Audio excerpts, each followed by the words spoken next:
What's going on, everybody? Today we're back with the third episode of The Process here with Everything Football Manager. Today we're going to be covering the world of tactics, everything that you kind of need to know and or understand about that world of Football Manager. Now, I will say that I have a boatload of videos regarding tactics here on the channel, as that is kind of what I mainly focus on here on the channel. So I'll be linking a bunch of those videos down below in the description for you guys to check out, whether you're kind of wanting to know some more in-depth stuff on 4-3-3s, 4-2-3-1s, possession style tactics, the roles, or even player instructions as well. But like I said, today we are here to cover the tactical side of Football Manager, the kind of beginner's guide to how you kind of go about finding your tactical style or your tactical identity. Now, for me personally, when I'm going into a save, I either want to try and model the tactics I will be implementing off of how that club historically plays or has been playing within reality, or I go in with a tactical philosophy or idea that I want to kind of try out and implement and see how it goes. And if you watch the first episode of this mini series, you will know that I kind of just threw on my 4-3-3 Gojo tactic here to kind of just like show how to set up tactics and whatnot. But I actually created two different tactics that we're going to go over today. One is this 4-3-3 that you will see right here. I went with the 4-3-3 due to Ajax's history with implementing that type of formation. But I also created another 4-3-3. Now you're probably asking yourself, what's the difference between the two? Well, one is based off of something that I want to try out.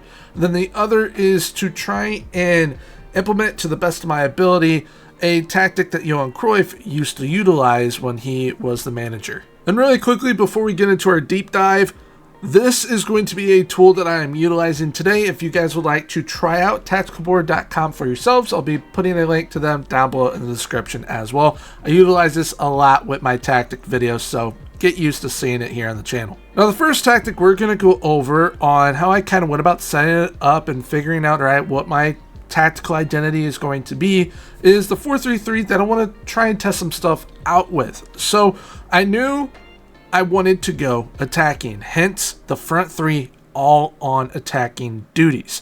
Now, when it comes to tactics, a lot of tactics that are pretty overpowered utilize three, at least minimum of three roles that are on the attacking duty. Now, whether that be in your attack or in your midfield, at minimum, it just requires three attacking roles. Within the tactic, those are usually the more overpowered ones. Now, being that this is a 4-3-3, for sure gonna have that minimum three be the front attacking three. However, you can get away with using, say, if I want to have one inside forward on attack, the other on support, we can definitely do so.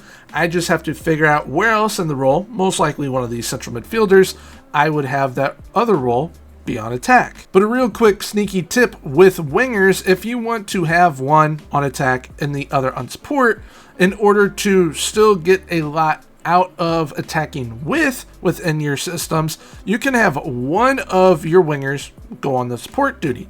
Whatever side you have that winger on support, you are going to have that wingback and or fullback then on the attack duty. It is a pretty good counterbalance. You'll definitely see it have way more of an impact within the match engine. Then when it comes to my midfield trio, I have two central midfielders on support, and then the defensive midfielder is on the regista. Now, I haven't really utilized that role a whole heck of a lot. I do know it's very good because when I have used it, it is very good. Now, the central midfielders on support, I absolutely love this role in tactics because it is fully customizable. So when I pull this up and I go to player instructions, I can essentially put any instruction that I want onto this role, and then it'll affect how the player plays within the match. Now, being that I know that the regista is a central figure in the playmaking buildup of my side, I wanted to make sure that I had as flexible as midfielders as possible working around them, as well as having wingers and a striker that are flexible as well, because the regista is going to be the kind of focal point of the playmaking within the attack. That buildup is going to come from that role. Now, being that I am implementing wingers that are cutting inside, I wanted to make sure that I had wingbacks or fullbacks that are going around them and that they will be overlapping, which you will see in the in possession instructions in a moment. So I have wingbacks on support on either side, and I'm instructing them to cross more often and have those crosses aimed centrally, because we will not only have both inside forwards there, but also our advanced forward, our striker. And then for me, with my center backs, I like having ball playing defenders. I like them being athletic center backs that are able to not only have some pace and physicality, but also be able to move the ball and be playmakers when I need them to be. So I have 2 ball playing defenders on defend, along with a sweep keeper on defend. Now, one thing that really complements ball playing defenders is playing out from the defense. If you are implementing ball playing defenders, you're definitely going to want to have that instruction ticked on. And when it comes to the overlap on the left and the right, you're probably thinking, okay, being that these lines are only coming out from the back line, that probably means, all right, that basically means it's only going to be looking for the overlaps from my wingbacks and or fullbacks. That is not completely true, because it also works the same for underlap on the left and right. You see it only coming out from the back line. So for those of you that are new to Football Manager, essentially when it is looking for the overlaps, it is looking for any player that may be overlapping in the attack. So if you have a central midfielder have the ball centrally, and you have a wingback overlapping, or they see a winger from the midfield, say you're playing a 4-4-2, they see them go on an overlapping run, they're going to try and pick them out. If you have underlapping runs, they're going to be looking for inverted wingbacks as well as your central and defensive midfielders, or if you're playing number 10s, aka your attacking midfielder. When it comes to the final third, when it comes to crosses especially, I usually only use 3 of these 4. I do not use floated crosses all that much. I really like the low crosses. I like the mixed crosses.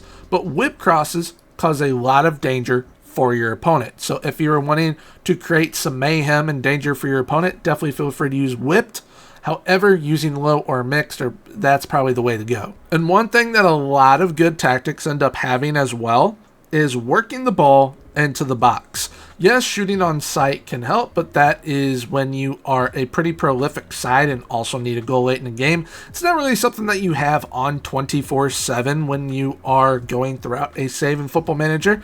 However, work the ball into the box, definitely one of those, and hit early crosses. If you are a side that wants to take advantage of, say you're using whip crosses and you are hitting them early, it is going to make it much tougher for your opponent to deal with your side. With this tactic specifically, being that we are in a 4-3-3 in the way that Ajax plays, I want to kind of keep it a little bit compact. So attacking width is fairly narrow, and it complements the slightly shorter passing directness.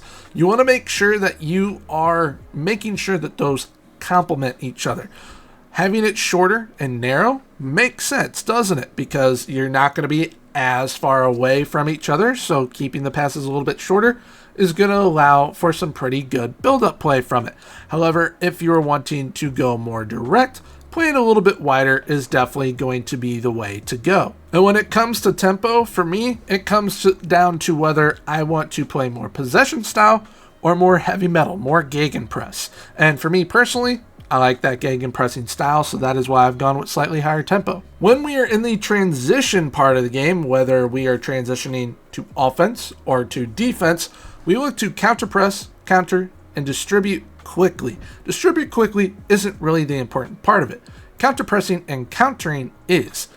I would say upwards of 80% of the overpowered tactics that you will see within the community this year have had counter-pressing and counter as the instructions in this area for the transition part of the game. You can use regroup. You can also use hold shape. However, counter-pressing and counter is pretty darn good. You can also use regroup and counter. That works very well also. But with that distribute quickly, I like to make sure that I'm distributing quickly to my back line and rolling the ball out. It keeps from there being too many mistakes from the back. Once out of possession, this is one of the easiest things to kind of make sure you are doing. You're going to want a high press line of engagement and a higher defensive line with more often trigger press, slightly more often, or much more often. One of those three. You want to make sure that you're pressing within the world of Football Manager. Now, it really does help you kind of make sure you're constantly hounding your opponent, and it helps you get some major wins. However, to take full advantage of that, you definitely need to make sure that you have the right players in your system to be able to do that type of football, which we will be covering in one of the upcoming videos. You'll notice one thing that I haven't covered yet, though, and that is the mentality. Usually, I suggest only doing balanced, positive, or attacking. The only time you ever go very attacking is if you really, truly need to go all out to get a goal late, to get a draw, get a win, or try and claw back in a two-legged tie, whether you're in the Champions League, Europa League, whatever it may be. However, when it comes to the defensive side of the game, cautious, defensive, and very defensive, those invite a lot of pressure to your side. So definitely try and stay away from those, as you see my cat go right in front of me. Now that we've gone over that in FM, we're going to go over it here on Tactical Board, because you don't really get a good representation just from looking at the board itself within the game.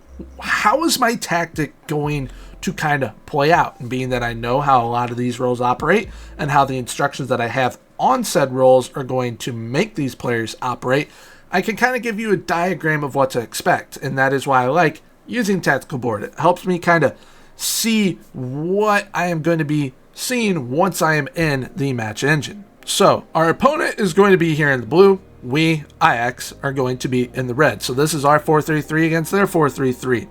Our striker, the advanced forward, is going to be further up. Our inside forwards are going to be cutting inside. This will force their back line to drop to cover our front three. Being that we have a regista, however you want to pronounce it, they are the focal point of our playmaking ability within our side. They are going to be the pivot, kind of our anchor of where the ball is going to be coming from. Now, it's going to be like that all the way up the pitch. So their defensive midfielder is going to be dropping down. Our regista is going to be pretty high up, along with our central midfielders like so. Now, as you can see, this creates a little bit of a cluster for us in a good way, because our defensive midfielder has now pressured their defensive midfielder to cover at least minimum 4 people, themselves, as well as both of our central midfielders, as well as our striker. Now, of course, their central midfielders are going to drop down to help with cover as well, to try and cut passing lanes. It's not going to go very well for them, most likely, but we also have width from our wing backs, which, as you can see, we are currently dominating the numbers game. We have plenty of opportunities to play the ball through and score a goal. Now, the one area that they do outnumber us is on the counter. As we can see, both center backs, our ballpoint defenders, have come up, pushed up past midfield, and they outnumber us 3-2 on the counters. So when we are getting countered, if we do end up losing the ball, we got to make sure that we get back in numbers, and we definitely will. But due to having this amount of players within the attacking final third, it allows for endless opportunities to score. And that is what I was trying to create with this system. I wanted endless opportunities to score, while also trying out a role that I haven't given all too much time to, and that is going to be a big, vital role for us within the system. Now remember, I do have that other tactical system as well, which we're now going to cover. I have slightly switched up that front three, still all on attacking duties, but you'll notice there's an additional attacking duty now within the midfield area. These wingers are no longer going to be cutting inside, they are going to be keeping the width. The reason they're going to be keeping the width is because I will not have any width being supplied from my back line with the fullback and wingback positions, due to me playing a inverted fullback, which will allow us to sustain a back three, and then the inverted wingback is going to come in and plug the hole where Sievert Mansverk is, as Sievert Mansverk is going to be flying up the pitch. And I am trying my best, instruction-wise, to get him to act like a 10. It's kind of difficult, though, but gonna do the best that I can. Now, some instructions I want to highlight from these roles is, like with those wingbacks, we have the wingers crosses aimed at center, focusing on our striker. But I'm also instructing them to shoot more often because I want to make sure, being that they are attacking options, that they're getting as many shots as they can if they are not going playmaker instead. When it comes to the central midfielder on attack, those crosses are aimed at the far post. I want to make sure that they're trying to get that ball to the winger or to the striker when they are at the far post, or whoever may end up being there. Also, roaming from position and moving into channels while getting further forward, that is the natural instruction. And for those that don't know what the natural instructions are, anything that is lighter green, that is automatically on the roll. Anything that is this brighter, darker green sort of, that is what you are adding to the roll. And by getting this central midfielder to operate as a number 10, I will show you in a moment how it's kind of going to do that on tactical board. But first, the ball winning midfielder, I am also instructing them to aim those crosses at the far post for the exact same reasons as that central midfielder on attack. It's just that the central midfielder on attack will be doing it from further up the pitch. Now, we also have a deep line playmaker back here. I'm instructing them to tackle harder. I want them to sort of be like a playmaking ball winning midfielder. And then when it comes to this back line, everything is left as is, but the inverted wing back is going to be one of the more important players within the system, because for it to work properly, the central midfielder on attack and inverted wing back on support are definitely going to have to make sure that they are executing their roles and instructions I have set for them perfectly. Now, in possession this time around, I do not have us focusing on overlaps or underlaps. That may change eventually, as I am going to be dedicating an episode to in-game management, so you're going to see how these tactics perform live against different opponents. But as for right now, just have us playing out from the defense, working the ball into the box like last time, those low crosses, slightly shorter passing, basically everything is the same except for not having overlaps and or underlaps. We get to the end transition, and once again we are leaving it the exact same. And same thing with the out of possession, that is left as is as well. In both tactics, I will be using the positive mentality. It's kind of the best of both worlds between balanced and attacking. Yes, you're going a little bit more attacking than you would on balanced, but you're being a little bit more conservative than you would be on the attacking duty. Alrighty, so here we are back with tactical board this time with the new tactic, and being that there are new roles, it's definitely going to play out very differently from what I would consider the last tactic being a standard 4-3-3. This one's definitely unique due to the roles and instructions that I have on the players. The 4-3-3 with the attack this time, it's definitely going to kind of operate the same, except the winger is going to be staying a little bit wider. They're not going to be cutting in. So, unfortunately for us, we're going to be losing the numbers game due to that, with them having a back four against our front three. Our defense midfielder is also going to drop. However, our central midfielder on attack, with the instructions that I have on them, being that he can roam and move in channels, I wanted to try and get him as close to an attacking midfielder area as possible. So, being that he can kind of move in channels, he can roam from his position, we're going to plug him in right here just for this scenario. We also have that inverted wingback, who's going to be coming in to plug where they originally were. So inverted wingback is now here. In attack, it creates a diamond. Johan Cruyff kind of utilized something like this way back when he managed. However, I'm pretty sure I have the wingers being wider than he did. He probably would have had them operating like strikers, like the inside forwards. However, I have them being a little bit wider to help with that creativity width-wise. Now, we kind of have our diamond here, and then we have the back three. Ball-playing defender, inverted fullback. So it creates that back three. They're going to be coming up as well. Now, after I've kind of pushed all that up to kind of still generate the diamond here for you guys to see, these central midfielders are going to be dropping in as well. But then this time, we are going to be winning the numbers battle on the counter. It's going to be pretty difficult for them to counter us because we are marking them man for man with our center backs and that inverted fullback operating like another center back. Now, I want to make sure that we still had a playmaker in the side, and that is where the deep line playmaker comes in with the defensive midfield area. They have free reign to distribute the ball wherever they want. The majority of the time, your opponent's attack, they're not going to be super reliable defensively.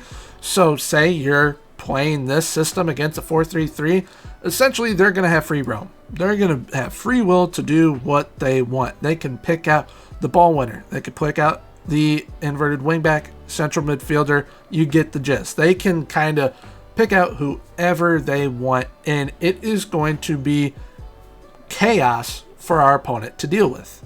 And by creating a tactic like this that isn't as standard as the previous one, more so focusing on what the roles allow us to do with this one rather than the previous one, this is going to allow us to, like I said, create chaos. I love creating tactics that allow us to do that because it leaves our opponent always searching for an answer, which majority of the time they're not able to find one. So there we have it for today's video. That is the tactics portion of the process here with Ajax. Now, I know last episode towards the end I said that I would be covering set pieces in this video as well. However, I'm going to put a link to my in-depth set pieces breakdown down below in the description, along with all those other tactic videos if you guys wish to check that out. However, if you did happen to enjoy today's video, please feel free, leave a like, comment, and subscribe. Subscribing is 100% free, so I hit the sub button. Next episode in this mini-series is going to be everything in regards to training, which is going to be very fun because it is a whole new world of trying to discover how to improve your players and how to develop your youth. So definitely make sure to tune into that one by hitting that notification bell so you guys get notified when that video goes live here on the channel. Until next time, everyone, have a good one. Bye-bye.